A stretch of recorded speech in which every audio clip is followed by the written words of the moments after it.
There we go. Welcome to Crush This, a Monster Truck podcast presented by J Concepts and High Octane Coffee. Also, want to let people know. Uh, also JB Scale Graphics. Uh, Justin Stories. He makes a book called Making Tracks. Go check out that book. It's on Amazon. Message him. Cool stuff, guys. I know we just started off going and stuff like that, but message him $10 a pop, Amazon himself too. So go ahead and take a look at that. Um, also, Hall Brothers Racing. Thank you for all these too. These are on most of the monster trucks that you see today. Uh, that has this. They're representing our program. Thank you again to Hall Brothers Racing. Go. We're gonna have a gig in Conway, Arkansas. That's about a town. That's about a suburb of Little Rock. We're gonna bring the ride truck over there to the awesome people there for some rides for Halloween. So me and Nathan will be there. So go and come out Friday and Saturday and say hi. Also, Backchow Productions. They just released the episode at Winchester, Virginia. Performance Motorsports, Steel Wilson and them. Pretty cool show. I had Preston Perez and Toxic, Brandon Nero and Bad News Travels Fast. I believe the Virginia Giant and also Killer Bee and Samson. So go check a look at that back channel production. 6B Apparel, our crew shirts are out. Also, our hoodies. There's a decal right there. Go take a look at their stuff. $100 a pop.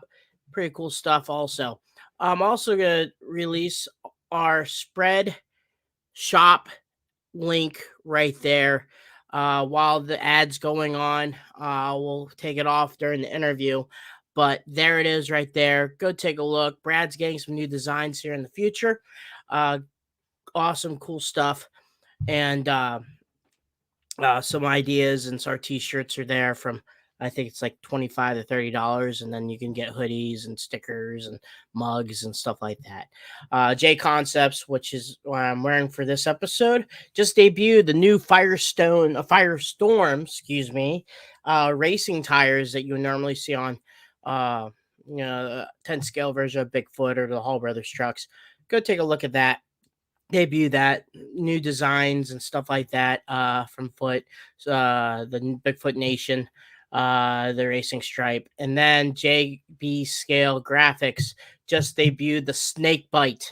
That's some cool stuff right there, and the first gen Overkill decal wrap set. Go take a look at that Snake Bite. The front clip also with the decal set too, so you can be green or red, and it will fit most or all 10 scale model, 10 scale body trucks. Easy to assemble. Go take a look at that. Some cool stuff right there. Oh man, MTRC. Go take a look at that. New footage coming out here soon. Fun to run with them. It was a blast. They produce some awesome content. Colby, he does some awesome content with the Monster Blog, and stuff like that. So, want to give all the shout outs. Sorry, I've been MIA the last couple weeks. Yes, there's been some not misinformed, but misscheduling, I guess, with some of the guys that were going. There will be later on. I don't know about Pat, but John Zimmer will be net in December. So he promised he'll be on December. Just been a lot of stuff going on with, Jamie Garner's team and stuff like that. He's trying to get the ball rolling. A lot of back-to-back Monster Jam events. Just came back from Wheatland, Missouri. That was a fun show. If you have a chance to go see that, I had a chance to go see that this weekend at Lucas Oil Speedway. Fun time. Good awesome facility. It's in the middle of nowhere, just like Eldora, but it has like a dirt track, off-road track, and a man-made lake for drag racing boats. Only one of its kind, specifically made for drag racing boats, is this lake. So it is an awesome opportunity if you have a chance to go. get to take a look at that stuff, go into it in Wheatland, Missouri, about maybe, I don't know, hour or so north of Springfield. So, or maybe less than that. I don't know, but go ahead and take a look at that. So, outside of all the fun games, yeah, I've been pretty much busy the last couple weeks. I did a car crush last week in north of Detroit. Then the week prior to that, me and Curtis and Tim Hall were at Juliet, Chicago, Illinois, Juliet, Illinois, for the Route 66 Monster Truck Show there. And man, and then the week prior to that, I was in Dallas, Texas for the State Fair of Texas, did a display and stuff like that to it. But outside of that, like I said, it's been pretty busy, but got a chance to get some stuff going on. Next week's guest is going to be a little bit different. It's up in the air right now, but hopefully it comes about. But we're going to talk to a driver. It's not monster truck related, but it's Ultra 4 off-road racing. Basically extreme modified buggies, UTVs that look like buggy racing. So the driver's named Paul Wolf. He's right now leading the point standings. He's not national as of right now because he didn't do King of the Hammers. So if you're interested in the side of short course or off-road in general, he has a YouTube channel, stuff like that. This is presented by JB Scale Graphics. They're bringing this, hopefully pulling the strings and getting him in. If not, we may do another hangout or I'll get another person in. But as of right now, he is scheduled to be our next guest. And then the next guest after that will be another off-road guy, but he also does monster trucks. So we'll bring him in. I talked to him at Texas, so hopefully we'll pull strings that. So next week, to be announced, it would be, actually it is announced, but hopefully scheduled, completed, will be the Ultra 4 driver, Paul Wolf. He's sponsored by Gear Wrench and a bunch of tire companies and stuff like that. So go take a look at that. But tonight's episode, I could say that this guy, I think a lot of people cannot say that for being a first time driving a monster truck in a public atmosphere, that the first person that ever interview you or announce for you is a legend in his own right. Comes up with awesome sayings and stuff like that. And it's pretty cool, the stories that he's going to tell you and how he got there. So after our ad and intro, we're going to have the legend Scott Heaton on. So get ready, get set. Like they say, all you need to do is buy the seat, but all you need is the good edge. So let's get the ball rolling here and let's have some fun.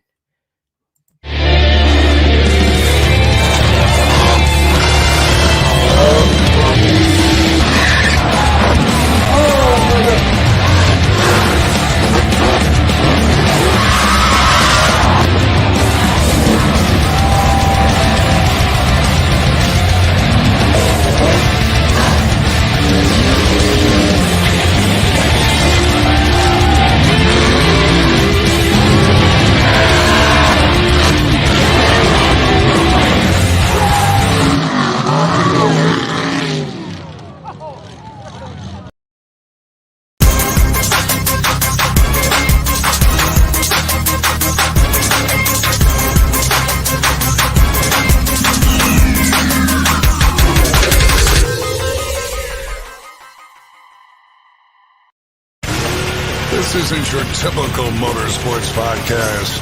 You're listening to Crush This, a monster truck podcast presented by High Octane Coffee and J Concepts. A show where we take you inside the minds of your favorite drivers, past and present, of the monster truck industry.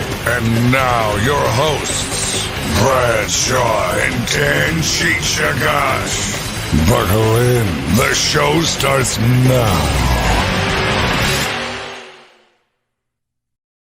And welcome to a brand new episode of Crush This, the Monster Truck Podcast. My name is Bradley Shaw. also known as the Monster Truck Canucker. And man, you had a lot of information in there, Cheech. And one thing I want to say, it's so cool to see your name above the door on Raminator. That is so awesome, dude. When you posted that, like that is so cool. Because I remember, I think I asked you when I was down there, and you took me for a tour in the shop. I'm like, oh, you're gonna get your name up there, and you're like, I don't know. And now it's official. And dude, I am so stoked to see you're kicking ass right now. And you know, you've been kind of MIA a little bit, doing a lot of these tours with Texas and everything. So thank you for the support of doing all that. But our guest, like you said, he was the first person to interview you in a public setting as a driver. He's a legend in the sport, announcer extraordinaire. Ladies and gentlemen, Mr. Scott Heaton. Scott, how's it going tonight, sir? Oh, great. Yeah, I appreciate you guys having me on Crush This. Man, it's so awesome to have you on. And and the cool thing is I remember that when you first got there, I told you my story, and you kind of helped people out in Detroit to know about what I was and interviewed what I have done. Well, the tables have turned. So so let's go from day one. Did you have a past history in motorsports in general? How did you get into the position that you are? Pretty much let's go back to get into a monster truck show in general. How did this all come about? Well, I've always been motorsport related. As a kid, I loved anything to do with motors. We had dirt bikes growing up. Always was doing a lot of four-wheeling, especially when I got my own pickup truck, taking out, do a little bit of mudding on Friday and Saturday night. Even just around with my dad out hunting, fishing, growing up in northern Idaho, we put chains on a lot, so being around motors and mud and good times was kind of always in something that I was doing. But in my late teens, early 20s, I started getting into dirt bikes even more, started racing. And from that, it brought me to where I am today. So I guess my story is I was really not good at racing dirt bikes, riding dirt bikes. I fell off a lot. I was what I call a 6-week guy. And by that, I mean, I would go to Clarkia, Idaho, to the Fossil Bowl, and I would race Saturday morning. And by Saturday afternoon, I was in an emergency room somewhere getting some kind of cast, support, brace, crutches, something, because I wasn't any good. I fell down a lot, so I was always hurt. But I loved what I was doing, loved the people I was with, loved hanging out. I was a young guy, so there was a really good time with the party. And so I was there for the party. And the owner of the racetrack, Francis Keenbaum, God rest his soul, he came to me one day when I was broke down and said, hey, come up to the tower, announce for me a little bit, talk about, the races coming up, the races going on, and I'll buy you lunch. And I was like, God, free food, I'm in. I had never, ever done any kind of public speaking outside of, probably an English essay or the speech class in high school that we all had. And so I had no public speaking background at all. And I went up into the tower, and I loved it. I was able to be involved, and it got me more involved, actually, because I started to know kids that I didn't know, from the pee-wees to the pros. I was able to, well, one of the first things I found out after talking for a day, maybe a day and a half on the microphone, is immediately you kind of become a local celebrity in a way at the racetrack. Since I talked highly or nicely about somebody's kid, the mom or the dad would come to me with more of a backstory. And the more backstory I got, the better I could announce, because I had something other to talk about than, there's Billy Bob on his RM125, right? I had pieces and parts of these kids and these, young adults' lives that I could talk about. And the next weekend, the Francis came back and said, hey, would you do it again? And I'll buy you lunch, and, I'll give you, I don't remember what it was, $25, $50, something like that. And so I did. And it kind of grew into something I was doing there at the Fossil Bowl. If you get a chance, look it up. It's one of the coolest outdoor motocross tracks in the nation, in my opinion. I am a little biased, But in my opinion, Fossil is one of the super cool outdoor motocross tracks.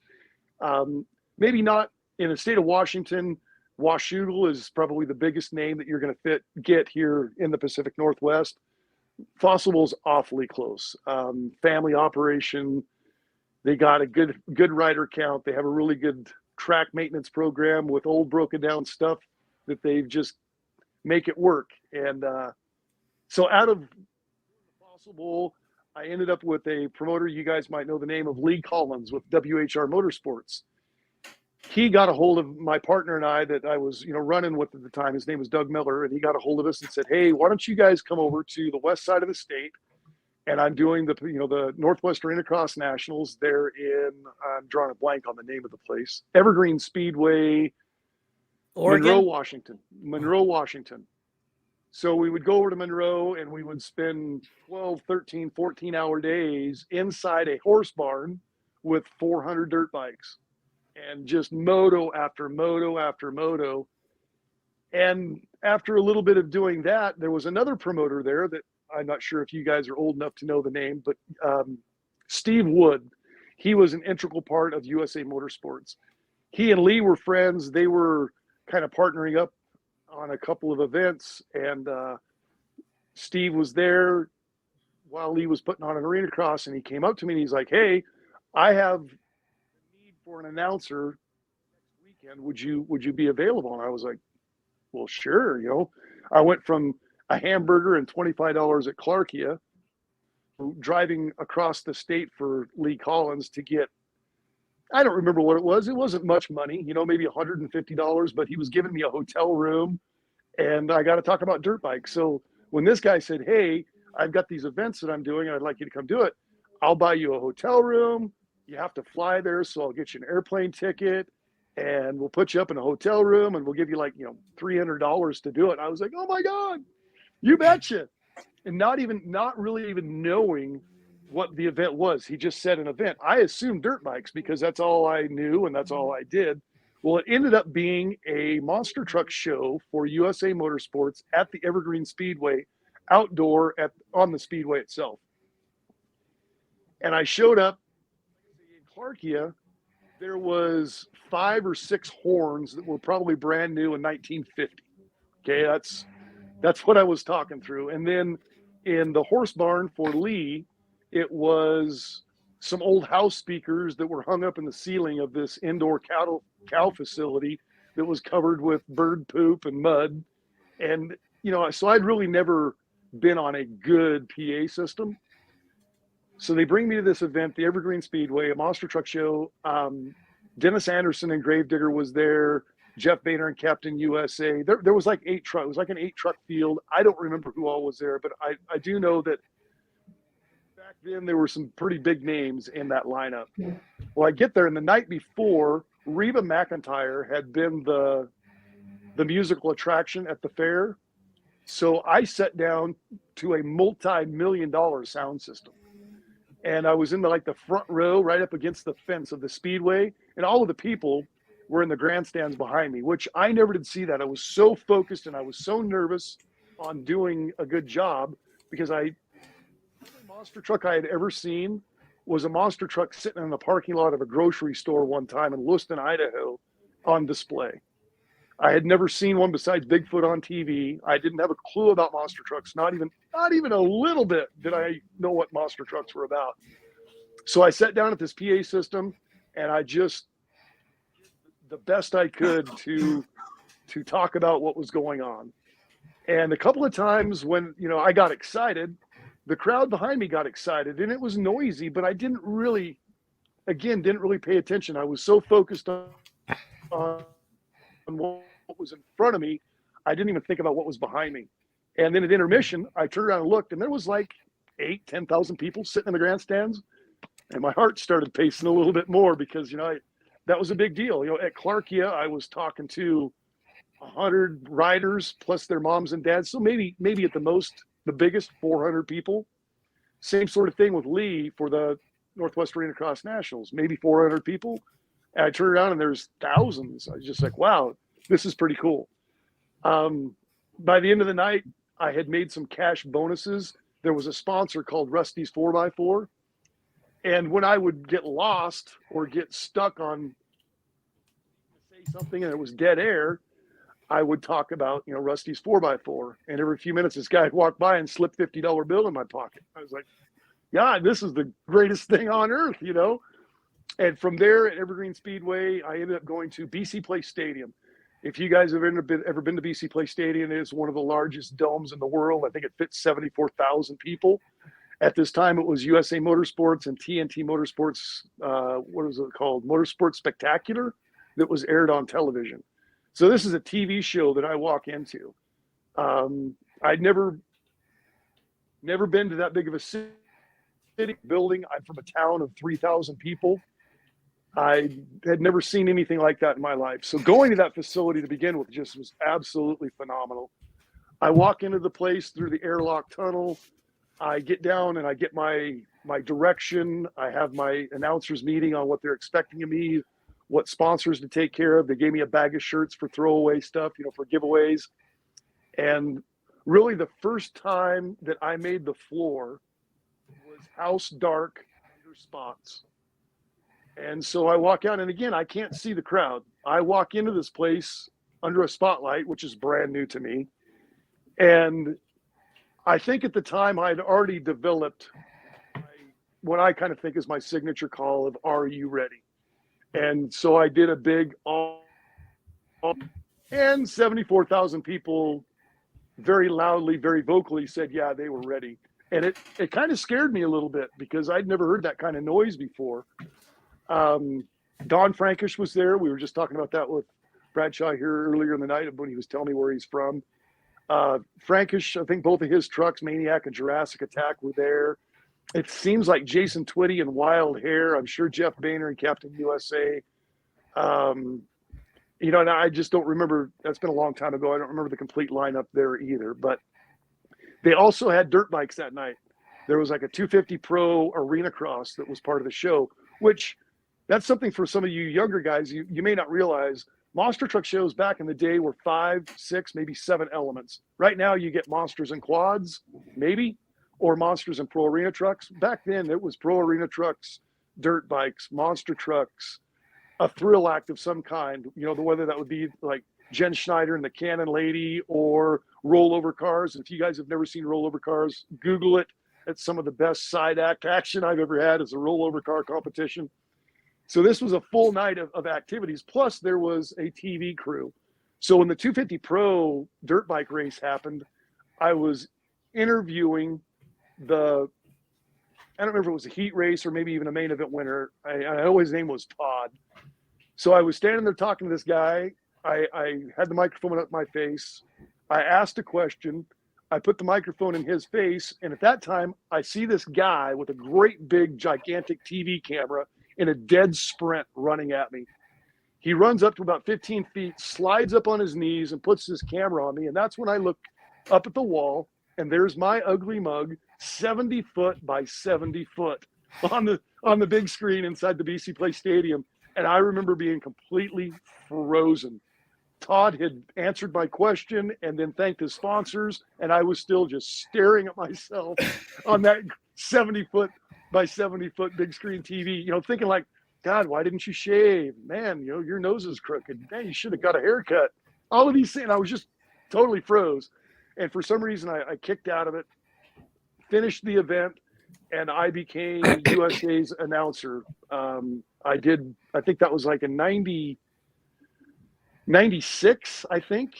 And I did some events for them in 96, 97. And then USA was bought by Pace Motorsports, which is now Monster Jam, in April of 1998. And I went on the road so I started talking in 95, making a little bit of side hustle money. By 98, I was pretty busy with monster trucks. By 99, the company that I worked for, which was Westside Honda in Spokane, Washington, I was leaving on Thursday, getting back on Sunday night, Monday morning. It was a Yamaha shop, so we were closed on Monday. So I was at work in the first quarter and second quarter. I was working Tuesday, Wednesday, maybe a half day Thursday, then flying out because I had these prior commitments. And I was announcing and enjoying it. And they finally came to me and said, "Hey, are you going to work for us? Or are you going to work for them?" And by this time, the pay had increased from $50 at Clarkia to $125 in Monroe to $300 at the Evergreen Speedway to, a decent wage. And I did quick math in my head. Can I afford to just talk? And the math in my head said 1 weekend is a 2-week paycheck at the dirt bike shop. So 1 weekend of announcing, that sounds like I could do it. And I got a hold of the guy at Pace at the time that was the booking agent for quite a little bit of the staffing. His name's Brian Schernow with FMG Events now. I got a hold of him and I said, "Hey, can you keep me busy?" And he's like, "Yeah, absolutely." And so in the year, 1998, April of 98 through 2016, I worked for Monster Jam, Pace Motorsports, SFX, Clear Channel, et cetera, et cetera. I did all of their properties. They had road bike racing. I did that. They had freestyle motocross. I was involved with that. They had some arena cross. I did that. They had Monster Jam, obviously. I did that. They kept me very, very busy for 18, 19 years. And then things changed, and I've been out in the independent world since. And I'm blessed. I hate that hashtag blessed, but I do feel blessed that this is what I've gotten to do. My girlfriend at the time, my now wife of 22 years, I told her, this monster truck eating moment in time. This isn't something that I'm going to do, for my life. But now it's been the majority of my adult life has been traveling, between 30 and 45 weekends a year, talking about anything. I've done a little bit of everything. I was just thinking about it the other day. I've done skateboards, I've done BMX, monster trucks, pro arena trucks, drag racing. I was with the IHRA for several years, so I've done top fuel cars, of course, pro arena trucks, quads, quad wars. I even did a cheerleading thing one time, so I've always said if they'll pay me to talk about it, by God, I'll talk about it. Let's go back to that first show that you did at Evergreen Speedway up there in Monroe, Washington, which is a legendary venue. I know Bill Payne's does some shows there. Formula Drift does stuff there. After the show, did any of the trucks, let's actually go before the show. Did you go up to any of the drivers like, "Hey, I'm kind of new at this, can you kind of give me a rundown of what you guys do?" Or was it kind of like you were there, just on the fly kind of doing it? Well, that's where I learned that I need to do some research, to do some work. Lee said, that the event starts at 7. So I probably got there at 6:45. I had no idea. Like I said, I thought I was doing dirt bikes. I didn't know it was going to be monster trucks. I had no idea. And if it was dirt bikes, I was well versed in it. I'm going to know from the peewees to the pros because I've been calling motos all over the Pacific Northwest for the last 3, 4, 5 years. I was going to know everything I needed to know. But then I got there and it wasn't dirt bikes were part of it, but they were a side act. It was a monster truck show. So no, I really had no clue. But I learned quick. I did. I befriended Jeff Boehner because he's, relatively close. And, it was a good time back then too. There was a lot of partying. So when the guys said, "Hey, we're going out for, dinner and drinks," by God, I'm in. So, I learned then that there's more to it than just showing up. I didn't know what a blower motor was. I didn't know how tall the tires were. I didn't know nothing about it. And so being able to hang out with the guys, and as you guys well know, the monster truck industry is pretty accommodating. They're a good bunch of good old boys, and they were more than happy to fill me in. And I had a lot of energy. I had a lot of excitement about what I was doing. I wanted to learn, and it wasn't. I never was the guy that studied. My pre-show stuff is just talking, like I did with Cheech in Detroit. And we just stand around for 10 or 15 minutes and talk. You'll do a little BSing. And that's the way you get to know somebody. You get to know where they live, who they are, what they do. And in that conversation, obviously, they're gonna bring up their toy and they're gonna talk about their toy, which always gave me opportunity to ask questions. Then I met Pablo Huffaker. And if there was anybody in the industry that helped me understand nomenclature, understand the behind the scenes, the inner workings of trucks, it was Pablo, because I would be standing around just watching, and he was more than willing to explain to me what he was doing with the planetary gear, what he was doing with, the differential, what he was doing with drive shaft. Pablo was the first guy in my mind that made the nitrogen charged shocks work like a dirt bike.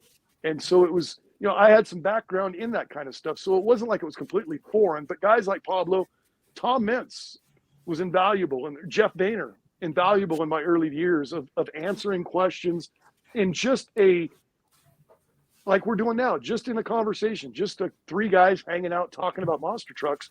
And I learned a lot that way. And fortunately, I have a brain that is able to hold on to that kind of information. And excuse me, a little throat here. Man, it's awesome to hear about the stories that you have, and learning about the product itself too.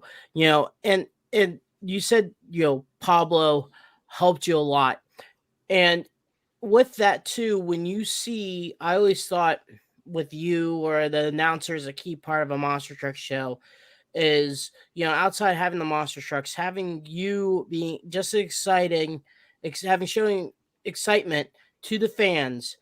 uh how do you work that craft with the fans themselves, to someone that maybe is a monster truck fan or someone that just went to their first show? uh how do you get the vibe, kind of like, if it's not a good crowd, how do you keep up the momentum? Or if you Sure. have a great crowd, do you hit the home run and bring it home? How is the you and the crowd work together?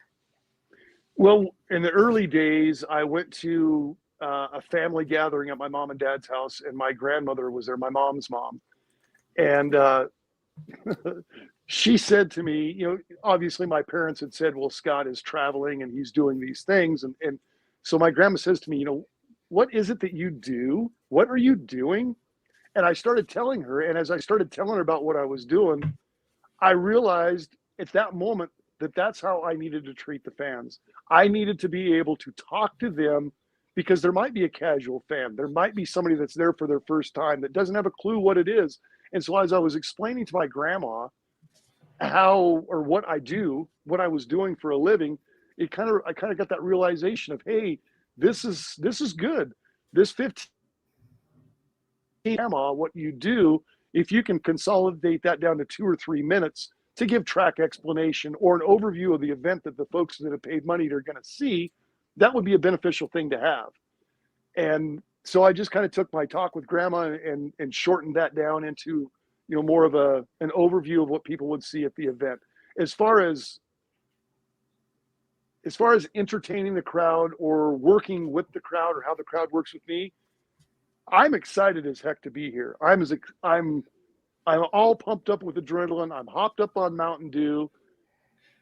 This is exciting. This is neat. So that part of it, that just came naturally. To be able to, have that excitement on the PA system was easy enough. And then I started realizing there are places in the Midwest to this day that I got to work my butt off, even with a gigantic crowd, to get anybody to show any kind of excitement at all. That's just the way some crowds are. But I think when I'm excited about it, that helps convey to them that this is exciting. And more often than not, especially in the early days, the drivers performed. I mean, there was many years in a row that Tom Mintz was at every event I did. It wasn't until they started doing the TV shows and some of the big football and baseball stadiums that I kind of morphed away from having somebody like Tom or Pablo or Jeff, you know what I mean, at every event that I did. And when you've got talent like that performing, one of my biggest things that I had to learn was how to get the hell out of the way, right? There's just times that I can't make it better. That truck is upside down and on fire. What are you going to say that's more exciting than that, right? So you got to learn how to get out of the way as well. And fortunately, I had promoters that allowed me to figure out what worked and what didn't work.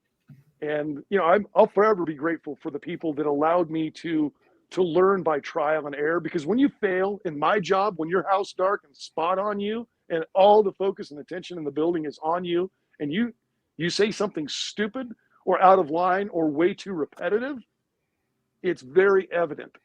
Like I said earlier, I think that my catchphrase, Manson and some of those guys will say it's, do you want more? But for me, it's always been, are you ready? And I realized, maybe it was even here in Spokane at the Spokane Arena, my hometown show, all wound up, excited for the event. It was going to be a lot of fun. And in the house dark spot on me moment, time number 5 or time number 6 in 3-4 minutes, I said, are you ready? In a big, are you ready? And by the 5th or 6th time I said it, it went from just absolutely blasting and everybody going, yeah, to golf clap. Well, yeah, by God, we're ready. We were ready 4 minutes ago. Would you shut up? So, having promoters allowed me to learn by my own mistakes and then being thankfully smart enough to realize, hey, dum-dum, this isn't working. You gotta space things out. So I'll always be just very, very thankful that I had the promoters that I had the event managers that I had that allowed me to learn without having, a bunch of meetings or a bunch of phone calls or chewing my butt. They just let me learn by trial and error. And thankfully, I think I kind of figured it out. When you move to, Pace, SFX and stuff, you're around other announcers like Scott Douglas, the legendary Joe Lowe.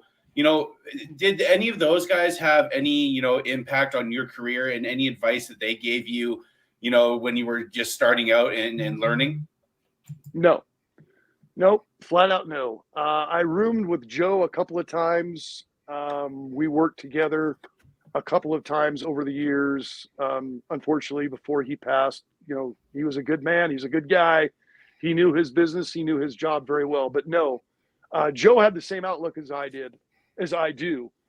They put me in a room one time at a Monster Jam training seminar or whatever. There was 30 other announcers in the room, and they were telling me that we were all friends. Now, that's not to say that I didn't make friends or I don't have friends that do the same job as me, but I never looked at it that way. You're competition to me. I quit my job to go on the road and talk about this stuff and make a living talking. So there's a finite amount of weekends. There are a finite amount of events, and everybody in this room to me is competition. And Joe felt that way too. Fortunately for me and Joe Lowe, we did have a very good relationship. At that time in the late 1990s, early 2000s, Sharonell was the guy, and he split the country basically in half. Joe did the east side, I did the west side. If there was double up weekends, there was some other people that had work, Larry Jewett, some of the other names that you guys probably know. Joe and I worked more than everybody else. And, again, thanks to Sharonell, thanks to the guys that had trust and faith in me.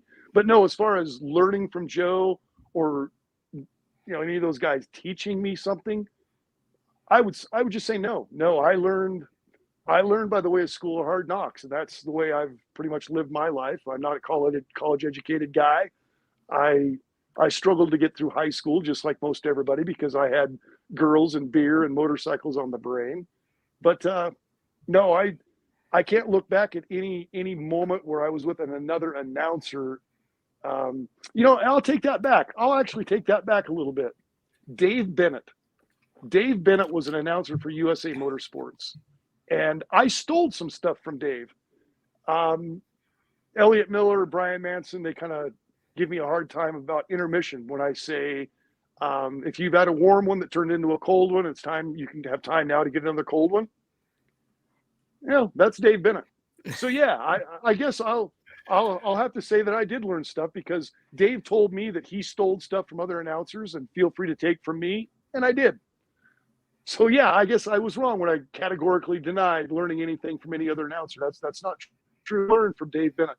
And I also learned that after the event, Dave Bennett, it was just as important as the event because that's when I did go to dinner, to drinks, hang out in the pit. That's where I got my information, and that's where I got my, my backstories, etc.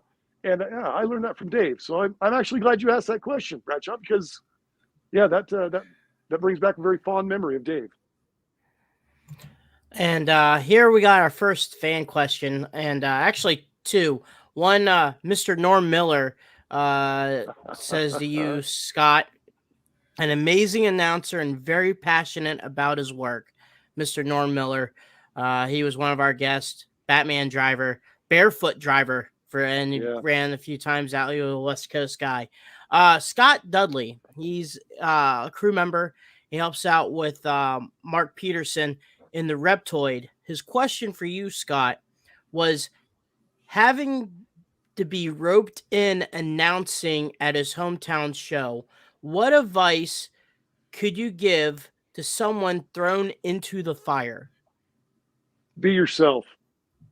Be yourself. My cousin, who has been a school teacher for 30 years, he just started announcing some local sporting events, softball, baseball, football, whatever it may be. And he asked me that same question, and all I could tell him is be yourself. Don't try to be Scott Heaton. Don't try to be Scott Douglas. Don't try to be Joe Lowe. Don't try to be yourself. Be yourself. And know what you're talking about. That's the best advice I can give, because as I told you guys earlier, I didn't know anything about what I was getting into. I went in with a preconceived notion that it was going to be dirt bikes. I've got it covered. Well, that simply wasn't true. I bettered myself even in the dirt bike industry and calling motos by learning how to get backstories, by being around the people, doing my research. Now I rely on the internet. There's a lot of times that I don't have time to, it used to be when I would go to an event, the drivers, the crew, they were there from daylight till dark. Well, nowadays you guys are able to get away. You got rental cars, or you can take the hauler and you can get away for a little bit. Back then, it just seemed like they were always there, always accessible, always available. So sometimes I have to do a little interneting now, when the internet wasn't there back in the time period I'm talking about. The late 1990s, the internet was just getting started. So I didn't have that convenience that I have today of being able to look things up online and find out hometowns or chase down drivers when, they're busy. They don't want to be at the track all day long anymore either. And I get that. But no, for the guy that's asking, be yourself, do a little studying, get some backstories. You'll do great. With yourself being from the Pacific Northwest and, being, around that area as long as you've been, growing up there, a lot of the guys that have come out of that area, that are in the sport, guys like Preston Perez, Dallas Glenn Rogers, Dawson Reyes, I believe Two Talls from around that area. What is it, your thoughts on these guys coming from the Pacific Northwest and doing amazing things? You got Preston, who's been with a couple teams now. Dallas has his own truck working with Bill Payne and them. What do you think of these guys coming from the same neck of the woods that you're from, doing these awesome things in the sport? I'm proud of them. I'm proud of every one of those guys. They have all absolutely earned everything they have. I have a very deep personal connection with Preston Perez. We got him into one of his very first monster truck shows. He came to the Spokane Arena. We met him during Pit Party. His mother Kika was with him, and man, it's actually pretty emotional for me to talk about Preston, because knowing he was a little boy. I mean, he's a grown man. He's married. He's got a kid now. That kind of makes me realize that I'm an old guy too now. But he was a little boy when I met Preston. His mother used to cut my hair. She was so thankful, so appreciative of asking him tickets and giving him swag, that she's a fantastic hair cutter. I'm not sure what they're called. She's a wonderful hair cutter, and she took care of my mop for years. Preston was a little kid that played Monster Jam in his bedroom on the living room floor out in the dirt. He had a fantastic fleet of die-cast toys that now I see on the internet. Now when I get on Facebook, I see he's selling that stuff off, and I'm like, dude, don't do it. Keep that stuff. That's your childhood. Dawson is another kid that I know he has absolutely earned his opportunity. I just saw him down at the Sublimity Harvest Festival in September. He was down there running for Rick Swanson's Obsession Obsessed team. Dallas Glenn Rogers, that was another little boy that was hanging around the Tacoma Dome back in the Monster Jam days. And, he fought and earned his way to what he's got. He built his own truck. That's not easy. That's not cheap. No, I'm so proud of those guys and the hard work they put in. For Preston, that kid, he didn't know what an end wrench was, a socket, let alone how the inner workings of a planetary work or the inner workings of a 540 cubic inch blower motor. That kid had no clue at all. He came, one of his very first trips ever away from his mama with me. That his mother bought him a plane ticket, and he came with me to the Tacoma Dome. It was just me and him hanging out in a hotel room for the weekend. That was back then. Tacoma Dome was 5 shows: 1 Friday, 2 Saturday, 2 Sunday. And Preston came over, and I was kind of like his adult for the weekend, which still blows my mind that somebody I barely knew would say, "All right, take my kid across the state for a weekend." But yeah, so Preston, he invited me to his wedding. That's very, very proud of him. Very, very proud of Preston and all that there's no give up on that guy. There's no quitting that kid. And that was the same way. Dawson, the same way. If you want it, if you're passionate about it, and it's the same thing I talked to Cheech about when we were in Detroit.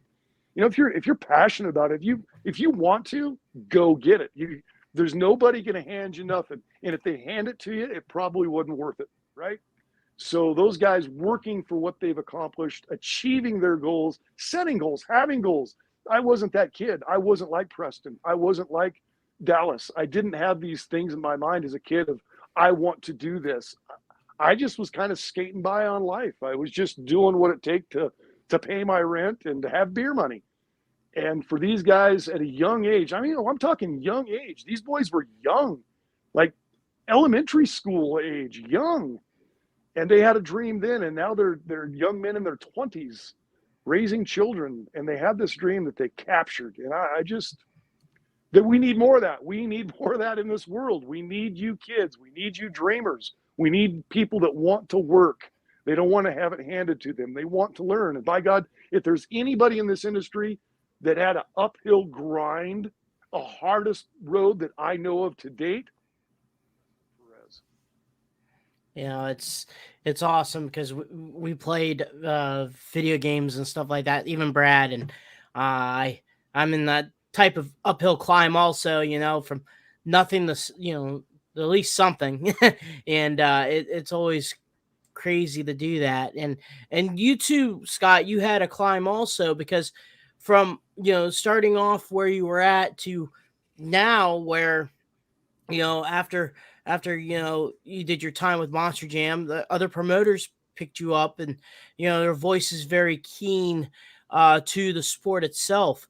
And with a lot of the top announcers in the monster truck world, they always have catchphrases, and yours is pretty popular. The cheer 'em on, cheer 'em on, cheer 'em on, or the one has to win and one has to lose. Oh yeah, somebody's got to win, somebody's got to lose. Yeah. How with those, what was the story, if you can refresh in us, of how you got these catchphrases, and how do you know which one sticks, and which one maybe I won't use that one? Well, I guess it goes back what Brad was saying earlier. Crowd involvement, the cheer 'em on, cheer 'em on, cheer 'em on. That actually came from Pro Arena trucks. And typically, I said this on the podcast with Mason and Cam Iguez, Mason Paul. Everybody's a star. When I was calling motos and dirt bikes, there were announcers that I would work with that only wanted to do the 125 and 250 Pro, which today would be the 250 and 450 Pro. That's all they wanted to do. They didn't care about the amateurs. And to me, every kid, every peewee, every 60cc rider, age group in the 80s, 125 beginner, junior, intermediate, they were all stars to me. And not just the people up front, not just the top guy that wins every week or the first top 3 guys, the people on the podium. Those guys typically string out into a single file. The race is usually at the back of the pack. And so I would shift my focus from the front of the field to the back of the pack, and everybody to me was a star. And so when the Pro Arena trucks, they were a big deal back in the early Monster Jam days. Pro Arena trucks were almost ubiquitous with a Monster Jam show. They were at every event. And you had your guys that were going to win. They won every week. David Peplow, just off the top of my head, Jeff Mello, Brian Spady. These guys, they won all of the time, right? And then you would have these others that were always there every week. Tim Schaefer, the McCormicks, both Larry Sr. and Larry Jr. They were there every week racing too. Randy Smallwood's dad, Papa Smallwood, Ron Smallwood, they were there too. And they deserve just as much attention, just as much love as the winners did. And so really cheer them on came from the pro arena truck guys that weren't really, the people just kind of sit back and go, oh, well, that last guy that ran was super exciting. And, those three guys were super exciting and everybody else was in. And I'm like, no. This is cool too. They may not be on the edge of crashing every second like some of your front runners are, but they're doing a solid performance. They're racing, and that's racing. That's not, show money. We're racing for a purse. And so that's kind of where the cheer 'em on came from. And it works, and that's always been the one that does work, whether I'm dirt bikes, monster trucks, pro trucks. I've even done competitive dog events. It's called Doc Dogs. It works there too. So, there's just things that you can tell immediately that do work. There's really never been anything that I've had that I went, you should toss that one. I've just been fortunate to whether it's the inflection of my voice, my excitement, whatever it is, I tend to get a response. I had Scott Douglas tell me one time that when they were trying to change things at Monster Jam, I had said something in the pre-show that I don't even remember what it was, but I got a response. And after the event, Douglas told me, hey, they're really not wanting us to do that, but geez, you're getting a response, so maybe you should keep doing that. So yeah, I've never really had anything that I went, that doesn't work, let's not do that. It's not something I sit and think about.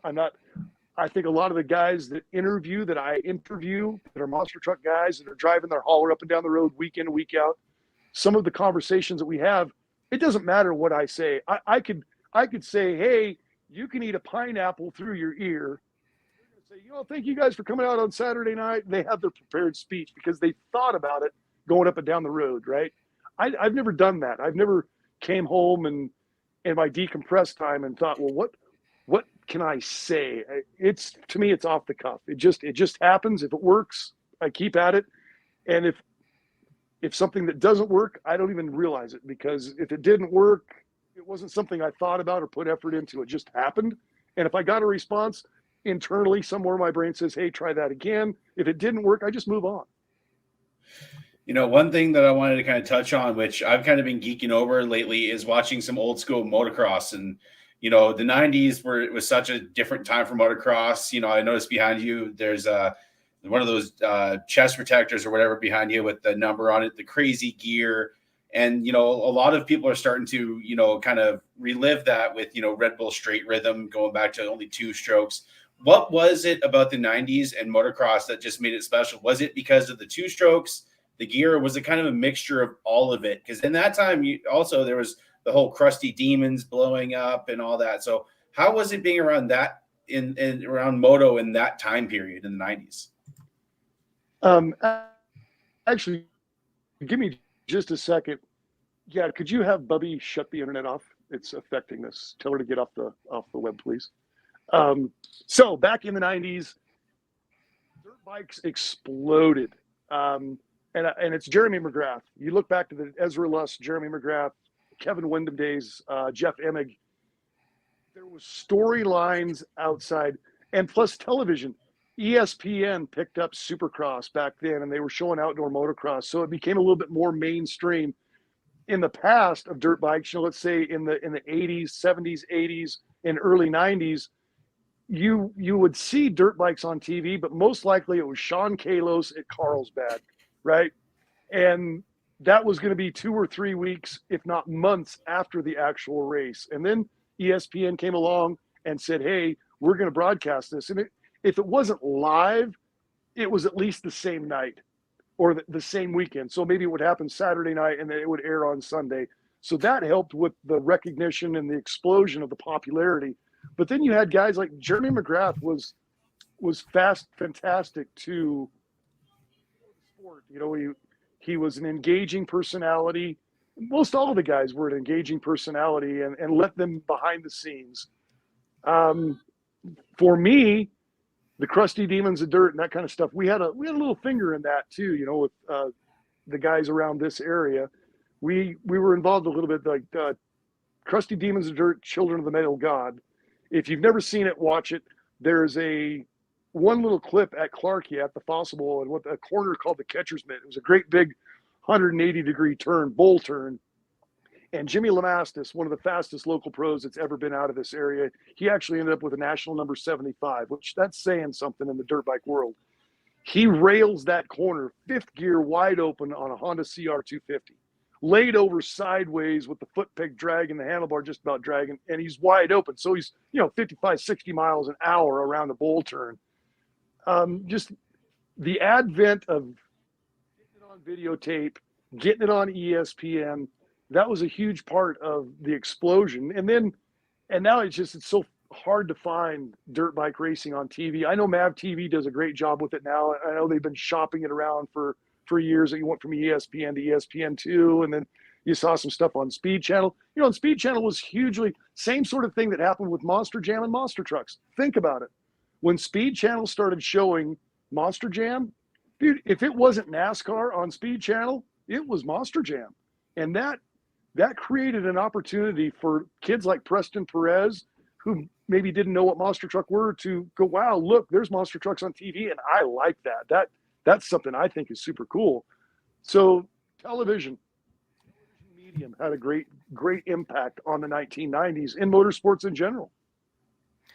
Hi, Brad. Let's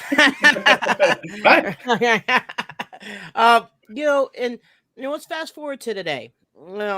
You're doing all sorts of different promotions, but you're doing probably a lot of fans, a top arena promotion company in the monster truck world with Toughest, and then also be able to be an announcer for probably the best outdoor racetrack fairground promotion company right now with the Throwdown, and being the voice for those promoters and still giving kids dreams that even though have all sorts of different monster truck background, people still will follow through seeing Bigfoot or Rap Attack, Samson, all Raminator, all the trucks that that they saw as the parents in the 90s, they see now today still going, and still hearing your voice behind it. How is it now seeing the generation of people saying, hey man, I was a little kid when I heard your voice and saw you at a show at Utah and now Loveland, Texas, Colorado, and now you're here, I'm here with my kid. So how's that experience like for you? That's been actually a really neat thing. The Spokane Arena, I started doing the Spokane Arena in 1997, and I did it until 2016. So I was on my third generation of fan. That blew my mind when this guy, my age-ish, walked up to me with his son and his grandkid. And the guy was saying, I've been coming to the dirt bike races or the monster truck show in the Spokane Arena since, 1996. And I remember hearing your voice. And then I brought my boy when he was a little kid, and now we're bringing my grandkid. To be on third generation of fan, that's humbling, really. I've been at this, I've been talking and making money talking for 27 years. That's a long time. Like I told you, I told my wife, this can't be more than a 10-year deal. 10 years max. 27 years later, I'm still doing it. So I just had a young guy. His name was George. We did that event not too long ago for Throwdown, and one of the track helpers came by and said, "Hey, there's a kid over there that wants to talk to you." And I was like, "Oh, okay." And I walked over, and he late teens, early 20s, and he's like, "Man, I've heard your voice. I've seen you at this event and that event, and it's just so nice to meet you." And I was able to stand there and chat with him for a minute, shake his hand, and thank him for coming out and supporting, monster trucks. And yeah, it does mean a lot, Cheech. It really does to run into these people. The Sublimity Harvest Festival is another one of my, it's 7 hours from me, but it's almost like an adopted hometown.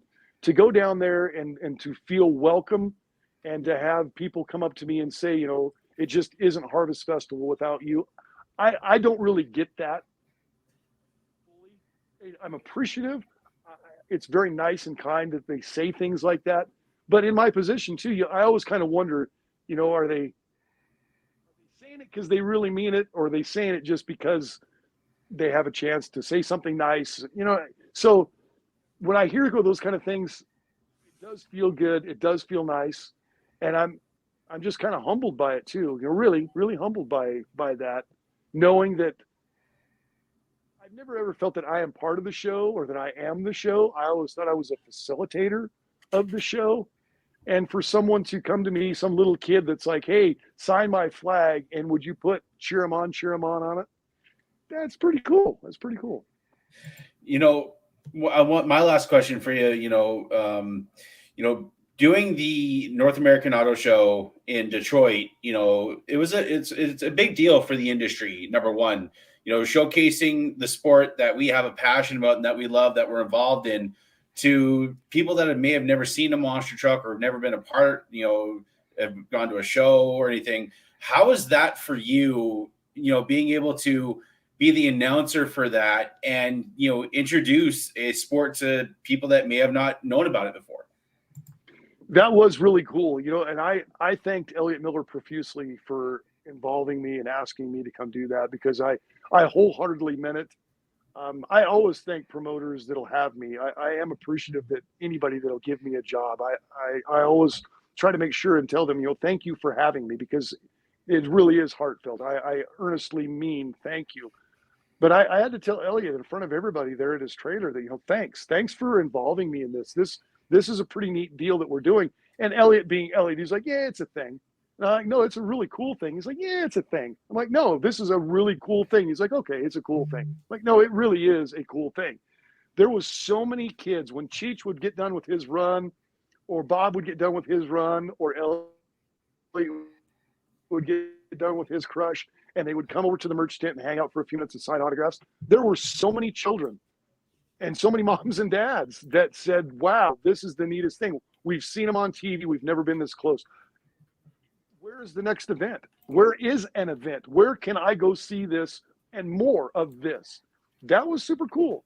I've always said, as long as there are 8-year-old boys, which I've changed that, I've adjusted that now. But for years I said, as long as there's 8-year-old boys, I'll always have a job, because they love monster trucks. Well, as long as there's children, and that's children of all ages, wee ones to guys like me that are kids, as long as there's people that enjoy what we're doing, I'm going to have a job, hopefully. And like you said, it was awesome having you there, and helping me out too, because spreading my story around also, and man, Cheech, I'd seen you around as a crew guy, right? I had no idea that was one of your first performances. I had no clue, because you handle yourself very well. You're a very humble guy. You're a very confident person. You're a very good-natured individual. So in talking to you, I had no clue that you were ready to load up your britches because you were nerved up. I had no idea. So you handled that like an old-time pro as a young guy that's just getting started. So good on you, man. And still, I think the most awesome thing, I have to tell you this, so this is actually maybe a few weeks prior to Detroit. I was there. I was at Pueblo, Colorado. It was a toughest monster truck show there, but I was there with the Raminator as a display for Ram trucks. They were there. They were a big sponsor for the fair. And after the show, we hung out. And I was like, oh, well, see you guys next year. Not knowing that they are going to be the ones running the Demolition Derby the next night.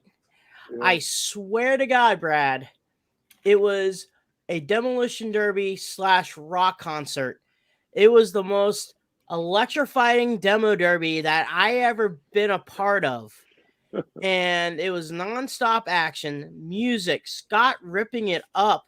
And it was, I have to say, Scott, what you guys do for that demolition derby there at Pueblo it was electrifying. I could, as a fan watching that, seeing all that going on, there was a lot of stuff going on at, you're announcing the demo derby, but you're letting the know people in the pits that, hey, your class is up next. Get ready, line up, and go on. And then you're still announcing what's going on at the same time. It's crazy, and talk about that, man. It seems like that Pueblo performance that you guys outside the toughest tour, that demo derby is a big deal. That is, I do 3 or 4 demolition derbies a year, and that is the one on my list where I'm like, I can't believe that they do this, because every demolition derby I've ever been involved with, whether it's down in California, here in the state of Washington, or the one I do down in Oregon, they water the track. Being watered heavily is part of the safety. The muddier or slipperier you can get it, the less traction they get, the less violent the crashes are. When they get to the Colorado State Fair, I've said this for years, they take a bottle of water, they spin the cap off, track's watered, let's go. So that's one of the amazing things about the Colorado State Fair. And they let them eat. There's, in demolition derby, no driver's door hits, no head-on collisions. Yeah, maybe. I mean, you get cars on the opposite ends of the arena, and by the time they meet in that head-on crash in the center of the arena, they're both going 40 or 45 miles an hour. It's hey, just Scott, crazy. One more thing. When you were talking about that, I have to tell Brad this also. They had a elimination round, 4 cars, 3 move on, 1 goes. They picked one person in that, and all 3 just full blast head on hit them on, like all 3 at the same one hit, bam, bam, bam. It was basically a 2-minute event just for that, heat. Yes, last second qualifier or something like that. They just picked one guy and just destroyed him.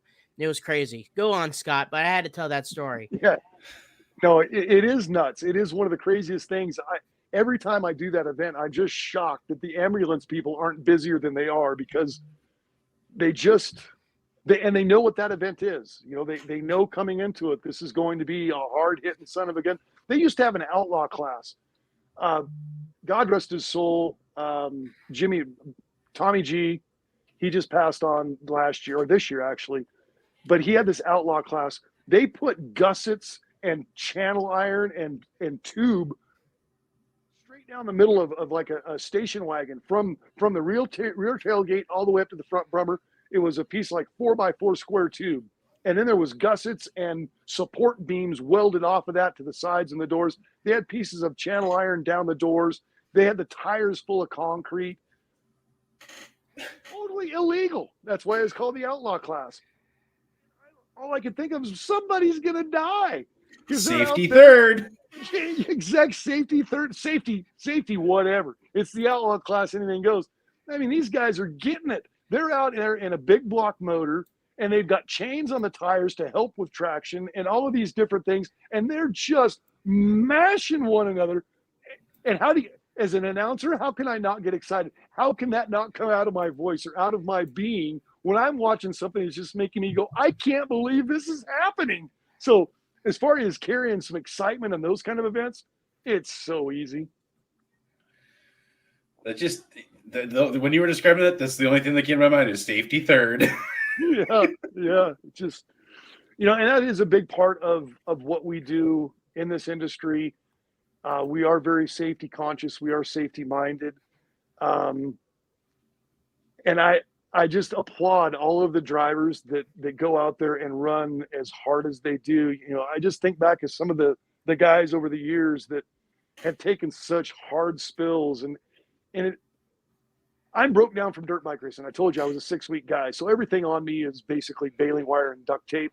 I can't imagine the punishment that some of these guys take weekly, yearly for a career. It just safety. We've got a lot of safety, and safety improvements have come a long way in the last 10, 15 years. The nitrogen charged shocks made a big difference.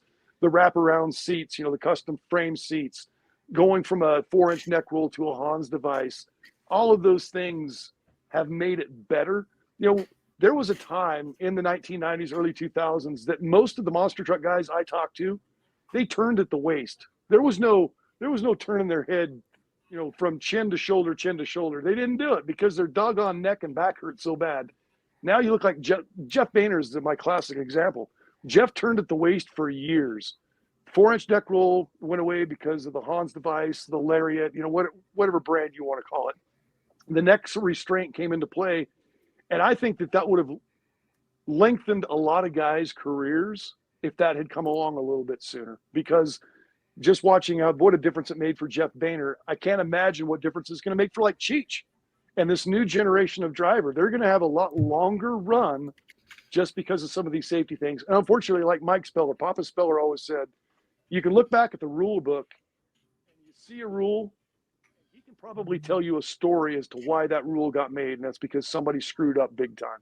You screw up bad, safety third, we got to have a rule.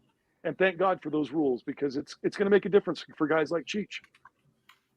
Man, it's awesome to have you on, and thank you, Scott, for being on here. Is there any social media people can follow you at? Nah, I'm an old guy. I just piddle around on Facebook a little bit.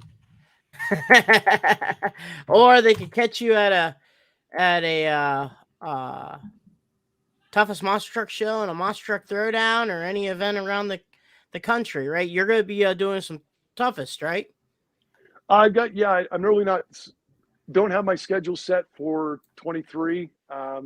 That's kind of just going to come together as we go. But yeah, I've been blessed to be able to work for, the biggest entertainment company in the world. I've also been blessed to work for wonderful people like Michael Harper and Monster Truck Wars, Lee Collins at WHR or MOD, the Monsters of Destruction Tour. Of course, like Elliot and Throwdown, Manson and Kelly Goldman and her husband at the Toughest Tour, Sublimity Harvest Festival, Cascade Pullers. I do a lot of truck and tractor pulling in a year's time as well. And, they're all, when they call, I say yes. And it doesn't matter who calls. If I'm available, I say yes. Well, we had a guest on, but he'll show up. We're not ending yet. By the way, I guess Facebook's having some issues, so we are still live. Just waiting for he forgot earbuds, so he'll be on in a second. So we have a surprise guest for you there, Scott. Yeah, we do. Going back to a guy that you brought up that had made a comment earlier, Norm Miller. Norm was another one of those guys that, I met him early on in my career. He just retired from being the police chief in Scappoose, Oregon. And he's one of the best men I've ever known. I'm very privileged to know him, and I'm honored to call him a friend. So I just got to run with him. He ran the monster truck portion of the Sublimity Harvest Festival back in September. And just getting to see him again. He's got 2 kids of his own that he's getting going. They're doing some sprint car racing and some drag racing. And for Norm Miller, may retirement be the best ever for him. That's so cool. Another shout out from Tina Smith. Scotty said to tell Scott, nothing. And hey, there's another part of this deal that I was talking about Preston Perez, but people like Scotty, man, talk about brighten my day. I know that at least once a year I'm going to run into those guys, and that's going to be at the Monsters on the Beach there in Virginia Beach. And this job has brought me so many friends. I don't have a lot of friends here at home. I'm never home. I've got my beautiful wife and my granddaughter, my daughter Lauren and her family, and that's pretty much what I have at home. My friends, my acquaintances, they're on the road, and it's people like Tina Smith. They make me smile. Run into folks like that is a pretty cool deal. Pretty neat. Yeah, it's pretty cool seeing all the people, talking about, it's so cool to watch. And some people may not, answer or anything, like do comments, but still they have on. But one guy, I guess, is kind of to your heart, and you were talking about him here, and the other wants to talk to you. So we're gonna have him on. Hey, Well, hey there, old guy. How are you? good. I got a message that you were talking about me, I guess, and was invited on here, so can't pass up talking with a legend. I don't know about that, but thanks. How's that baby Yeah, going? great. I'm home with him and my wife, and she was baking cookies, and I was sitting on the couch. Just telling these guys that I met you when you were early elementary school days. You had your die-cast toys, and you came to a monster truck show. We met you, talked to you at the pit party, and Yep. got you tickets to the next day. Gave you some swag. I was telling about your Yep. mom, Kika. I used to go to your house. Your mom used to cut my hair. At least once a month.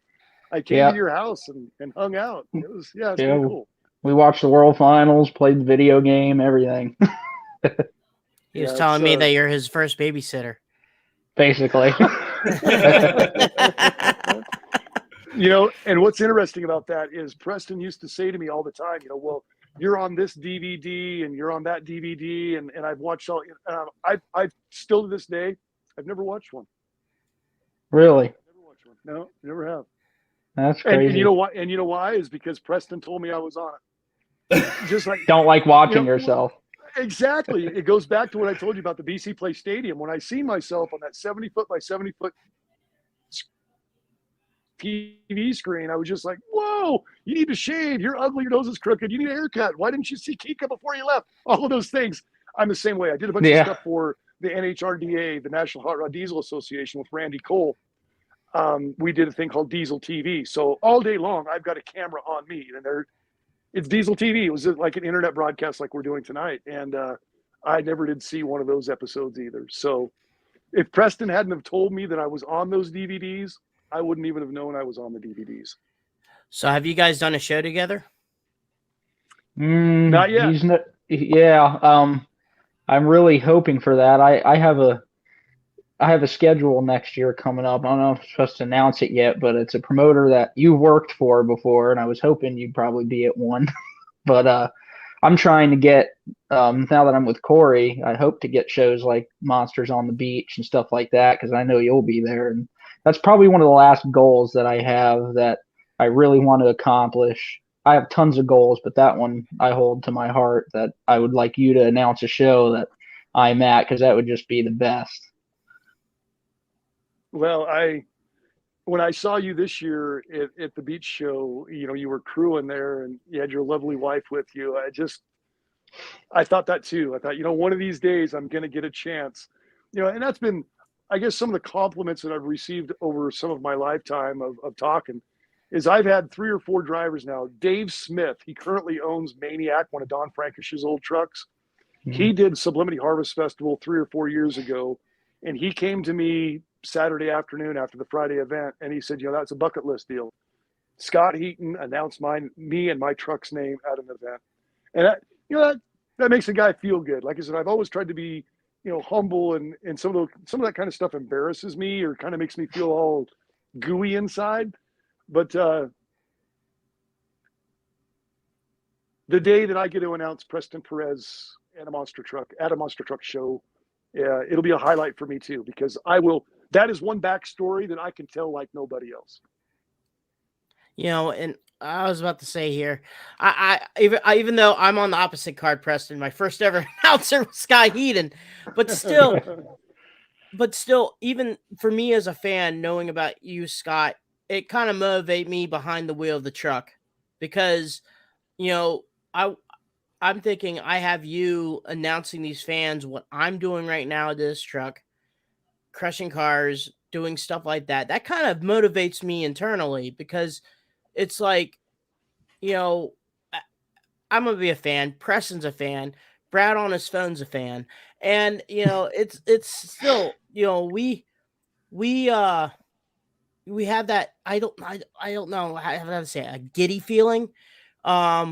But it means a lot to me knowing that, that gives me a drive even more to be like, hey, I got you announcing me about that. And I got a feeling you're probably gonna bring out an extra gear for Preston if you announce him at a show, because he's probably gonna get that adrenaline kicking in, knowing that you're announcing him also. That maybe bring out another gear that Preston doesn't even know he has. That's one of the things that I Probably. tried to do, in the early part, in the middle part of my career, is I always kind of felt my job too was to get the drivers to go a little harder. I knew that they could hear me. Like sometimes when they're, waiting to run, they're sitting in the lineup waiting for their chance to go out, and there's a recovery or a motor shut off and it's quiet and I need to fill. I always kind of took pride in being able to maybe jazz up Preston by what I'm saying. That driver that's sitting in their truck and you hear this guy talking in an energetic fashion about how good they are and how cool it's going to be and how they're going to blow the fans' minds with what they do. There's a little bit of subliminal messaging from me too.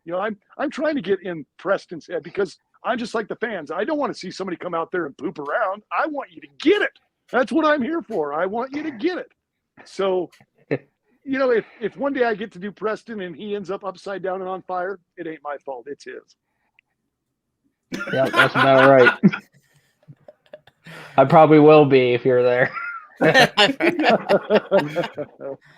Oh, no, it's really nice of you to come on, Preston. That's really neat.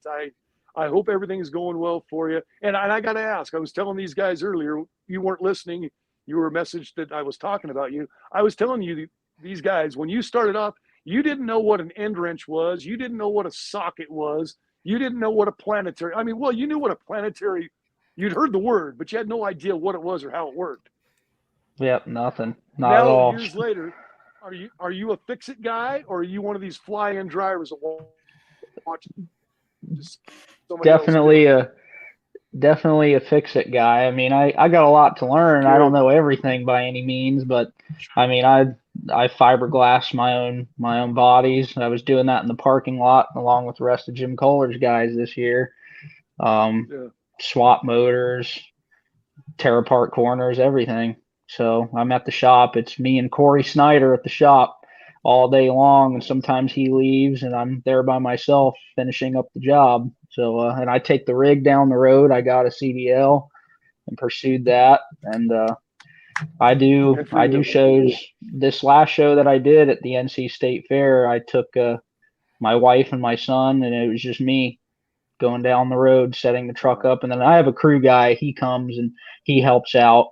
But transporting the truck there and taking it back, and other than him helping me on the floor when I'm in the truck and setting up a little bit, I pretty much am at the stage where I can do it by myself. Question for you, Preston, since you're there. With the opportunity that you have, with the freedom and the independent that you have pretty much with the toxic truck, have your driving style changed just a tad bit, like for say with you or Kohler, or you're with Vaughters, when there's other crew guys and other people around you? Now, if you're doing like a kind of frankly, like what Gary Porter had did for the longest time, do you pick and choose your battles instead of just full tilt boogie, or you still have that drive and not you always have that drive in you, but the pick and choose part, I guess I would say. Well, my personal choice, if I could have it that way, is being a fan. I don't care where I'm at. Like, some people only get the small 4 truck show and some people get a stadium, and I have the mentality where if I have the freedom to go out and kill it at every single show, I'm going to drive the same at every single show. Now, my driving style has been different throughout the years in different trucks because I respect equipment and I respect who the owner is, and I also try to not overstep my boundary, and I have to drive to what the owner tells me to do. Now, with the team I'm on now, Scott, they like to run hard and put on a good show. So I'd like to say I have found my place, and there's a bright future ahead, I would say, with this team. So I've definitely driven a lot harder, and there's a lot of room to grow now in my ability, and I'm hoping for the best coming into the future. And I will say this, after seeing you in Canfield at Joey's event, man, you drove the wheels off that truck in freestyle. It, like judging the big air between you and Joy was very hard because you were getting some serious elevation, to take a phrase from Scott Douglas. Appreciate that. And just knowing how humble you are, and you, like, you're gonna go like big places in your career, like, and you said you found a good home, and you have found a good home with the Snyder team, because like you said, they run hard, and that's what their MO. Yeah, definitely. Very professional team, very clean, very on time, and sometimes the equipment is top notch. You don't have to go crazy stupid sometimes to put on a good show because everything's just top notch here, and it's great. You just got to keep that Pepsi on ice for Rico. Yes. Well, speak about Rico. Has Right, Rico right. has Rico tried to teach you some of the fabrication side of stuff? He hasn't yet, but I've grabbed a welder and just welded body mounts and stuff myself without anybody Well, it's working. really Your showing me. bodies are I mean, staying that's together. yeah. I do what I have to do, man. But this isn't my podcast. I'm just here to say hello to one of my best friends. So I'm really glad you popped on, because it's tough for me to see you as a young man now, because the mental picture I always have, you're a little boy, you're turned into a fantastic young man. Your mom's got to be so proud, and I got to tell you, Preston, I'm really I choked up a little bit there. I'm really proud of you. Good job, man. I'm proud of you. thank you. Man, look at that. A bonding Yep. moment. Yep. Yeah. Hey, Oh, it's awesome. I It's tell awesome. him, he don't believe me, but if it wasn't for you, man, I know I've done a lot and I kept going with it, but you opened the door for me. Like you're the one who lit the fire of, okay, like I can actually do this. All you need This is is someone to real. open the door for you. That's all. Yeah. So I mean, Can you? and But can you believe your mom allowed you to get on an airplane with me and go to Seattle for a weekend? I mean, whose mom does that? So she's way more. She opened more doors than I ever could have for you, bud. yeah, no, I hear you, but she knew it's because she had to grow up. You came in my early teenage years or whatever, but she had to deal with my whole life of listening to how bad I wanted to do this. So she's probably like, just do it already. Yeah, right. Yeah. Man, Oh, it's that's awesome having you fantastic. two on. Thank you so much, Preston, for popping in, and Scott. What a wonderful guest. Thank you so much for being on. It was awesome when you said yes when I asked you when we were at Detroit, and have you on today. And man, thank you so much for being on, guys. Thank you. Thank you guys, Absolutely. and crush this. Awesome. Hey, Brad, any social media people can follow you at? Yeah. But quickly first, I want to, announce kind of a quick thing. I'm going to be doing some playthroughs of some of the Monster Jam PS2 games and uploading them to our YouTube channel. Oh, okay. I have downloaded a PlayStation 2 emulator on my computer, and I have Monsters. I need a link. Yeah, I'll get you a link. But I have Path of Destruction. I got Monsters 4x4 Masters of Metal, Monster Jam Maximum Destruction. I have all those old games. I'm going to be doing playthroughs of them and uploading them to the YouTube channel. So keep on the lookout for that. For social media, you can check me out at the Only Monster Truck Canucker on Instagram. Just Bradshaw on Facebook. Check out BradleyShawDesigns.com. Got a lot of stuff on the go right now. A lot of cool things that I'm working on that will be hopefully released soon. And, just as I always say, guys, check up on your friends and family. Mental health is important. If you know anybody struggling or going through something, just check up on them, guys. They really need your support, and we're got to be there for one another in this world. But as for social media, Cheech, how about you? I'm actually pretty serious here. No pen pal or airmail or No carrier mail pigeons. dropping, no carrier pigeons. All my carrier pigeons are hibernating because it's getting close to winter. Let's see here. Dan Cheech Agosh on Facebook and Instagram. Agosh RC on Facebook and Instagram too. Also on TikTok. If you're interested in that, same first name, nickname, and last name. But um, outside of that, follow us on Raminator.com to see our schedule for the 2023 season. We're getting ready for that. We got about a few more events left. I think we will be in Bridgeport, Connecticut for a Monster Jam event. We will also be at the NFR National Finals Rodeo in Las Vegas. And I think Omaha, Nebraska for another Monster Jam event. And I think that's it for our season. Once again, actually, correction. We also will be at Conway, Arkansas this weekend. Me and Nathan will be there with the ride truck for a Halloween truck and treat type deal. So go see that. It's a suburb of Little Rock. So go take a look at that. But yeah, Scott already gave us our social media information for him. Preston, where can people find you at also? Instagram is Preston Perez. I got pretty lucky with that name. Usually if you put just your first and last name, it's already taken. So I got actually pretty lucky with that. But and then just Facebook page is Preston Perez MT. Awesome. And then also follow us on Crush This on our YouTube channel, which Brad will produce some videos here on Facebook, Instagram. We also have a TikTok now, so go take a look at that. Also, come over to our spread shop. The link down below right there. Buy some t-shirts, buy some merch. Go message us if you want some 6B crew shirts, 6B hoodies, stuff like that. So go take a look at that. It's crush-this-a monster truck podcast.spreadshop.com. New designs coming soon.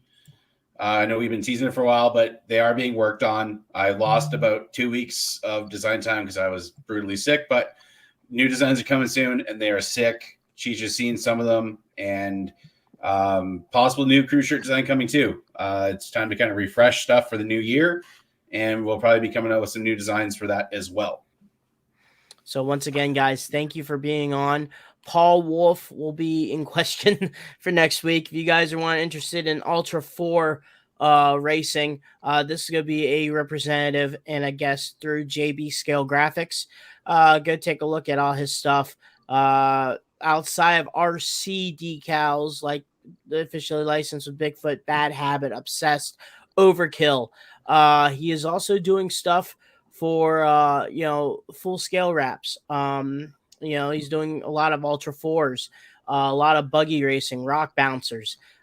Pretty soon some other stuff in the works, so take a look at that. So go to JB Scale Graphics. He's on Facebook.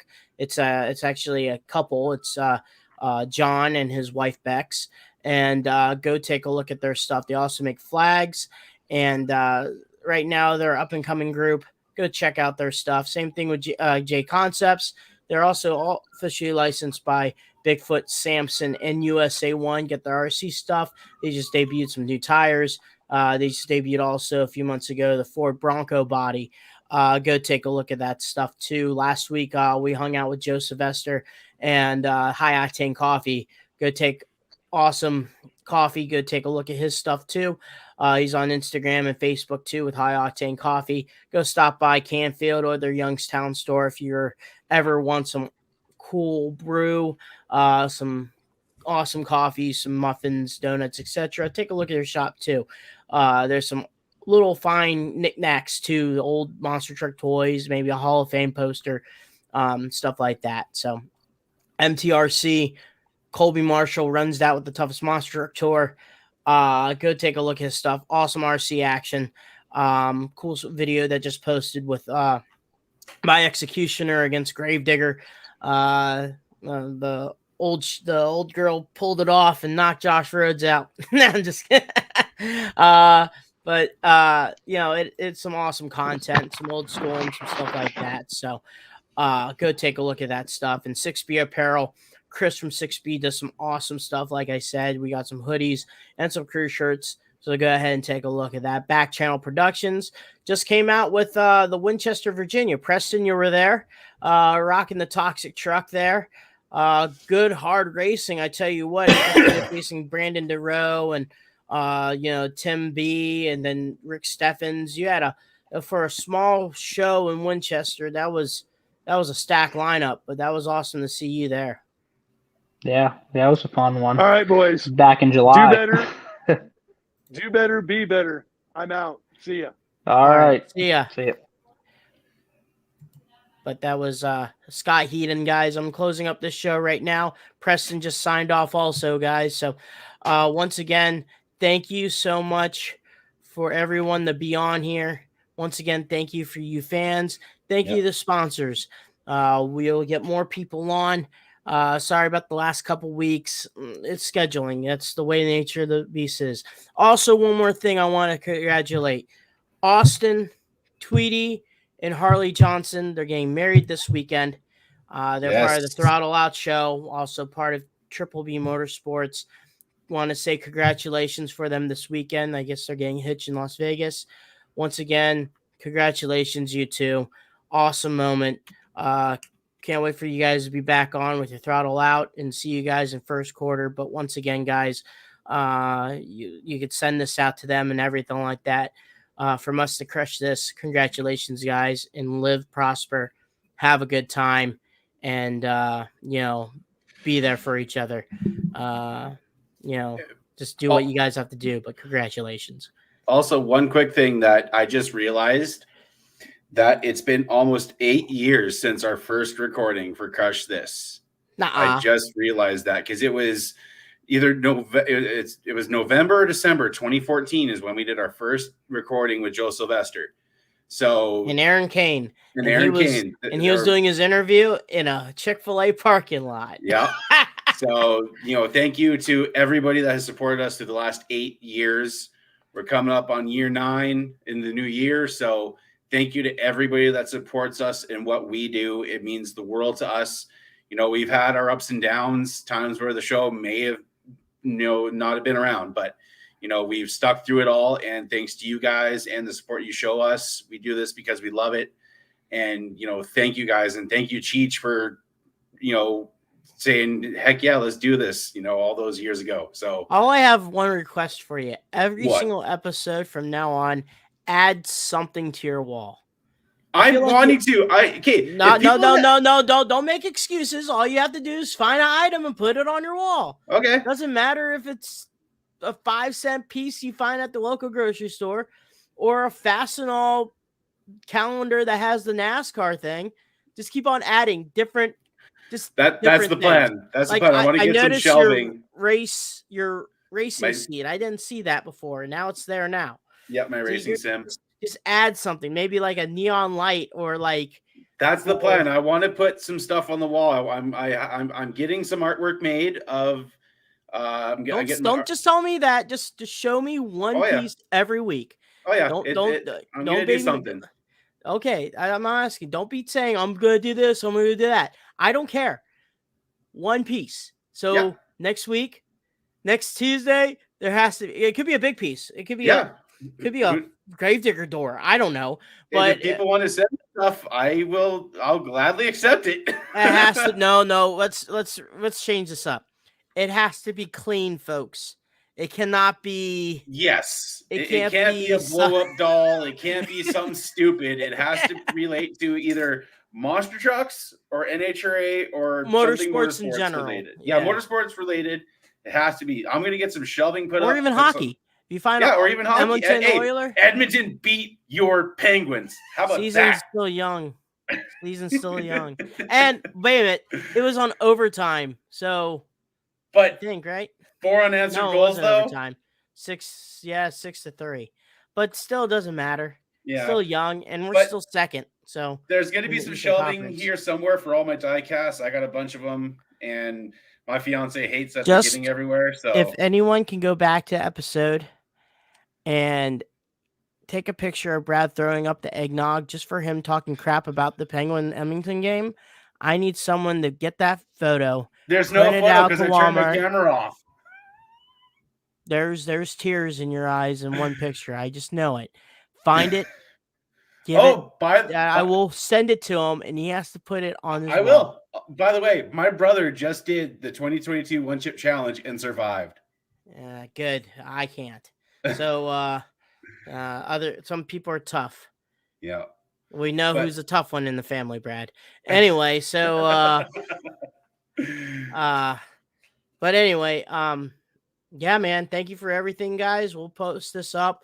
Kind of behind on posting our podcast audio stuff, but we'll get this rolling and we'll be released later tonight. So we'll get that going for you guys. But once again, thank you so much for being on here. Once again, Brad said, talk to your friends, family, whoever in need, go talk. It doesn't hurt to do that.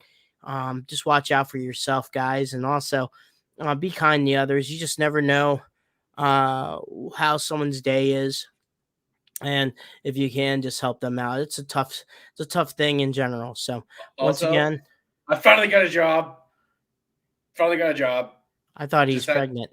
Anyway, share that. Finally got a job. Yes, Brad got a job at Fastenal. So there we go. Busher. And he'll do good, guys. He'll kick some butt. But once again, Brad, do your closing, and let's get out of here. All right, guys. We will let you guys know the status of our guest for next week. If not, maybe we'll hang out with Brad playing some video games. Who knows? We'll figure something out. But until next time, guys, like we always say on the show, keep the rubber side down and the shiny side up, every peace. Bye-bye.